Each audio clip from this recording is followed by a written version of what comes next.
Giving us a sense of what you should expect. I want to go across now to a very important Congress leader. He's the man on the ground in Rajasthan looking at what the state government is doing. They also have the Bhilwara model that's been discussed nationally. Deputy Chief Minister of the state, Sachin Pilot, now joins us on this broadcast. Mr. Pilot, welcome. In your sense, what are the lessons that we've learned from lockdown 1.0 that need to be carried forward into lockdown 2.0 in an optimal perspective from the way that you see it? How should the second lockdown be different from what we've seen the last 21 days? Well, first, I think the Prime Minister has consulted all the state governments, and I'm sure he'll be consulting the scientific community, the other stakeholders, and come up with a formal announcement of what should be the way going forward. And I do believe that if any lockdown has to be lifted, it must be done in stages in a staggered format. Now, the first lockdown that we had, I think we've got a lot to learn from those experiences, because now the number of infected individuals has become a lot more than it was 2-3 weeks ago. So moving forward, two things you have to be careful about. One, last time we had this huge mass exodus of landless laborers and daily wagers going from state to state. That created quite a panic, I think, in most states, including my state of Rajasthan. So this time around, we won't have that problem, but doesn't mean that those people don't exist. Wherever they may be, we have to make adequate provisions for their food, for their shelter, for their security. And I think as time runs out, so does patience. So those supply chains need to be maintained continuously. That's one. Second, I think no curfew, no lockdown is successful if it's not done in totality. And to my mind, having a curfew or lockdown where people don't participate in the rules and regulations of the administration and the government, it really, it doesn't help us.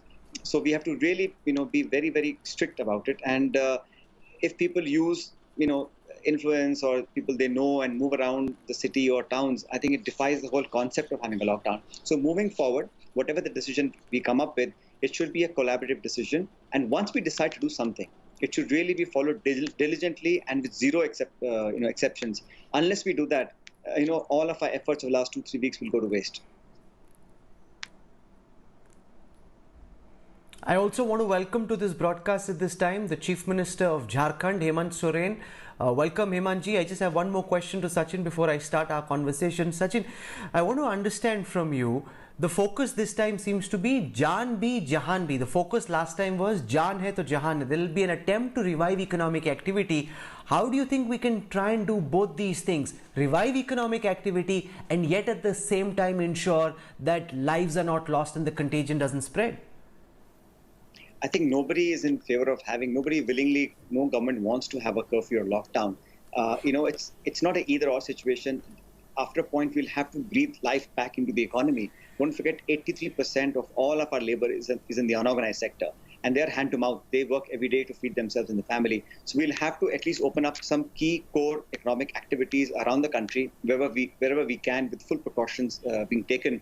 At the same time, you cannot risk leakages, because all the red spots, hot spots being located in different districts all over India, they have to really be maintained for a few more weeks. So we'll have to gradually find a balance between kicking back the economy, at least the core sectors of it, because don't forget, our resources of food grains, our reserves of godowns, etc., won't last forever. And we need to procure crops. I mean, in my state, farmers now are ready with the harvested crop. So Government of India and our government should work together to procure those crops. So it has to be a balanced approach. It has to be a very well-considered approach, but it has to be a very disciplined approach. You can't take it lightly, and life can't be what it was 3 weeks ago. One has to be accepting of that reality. I deeply appreciate you taking out time to join us, Mr. Sachin Pilot. Thank you very much. Hello everyone, this is Rahul Kamal here. Hope you enjoyed this video. For the latest news and analysis, like and subscribe the India Today YouTube channel, and don't forget to press the bell icon to stay updated.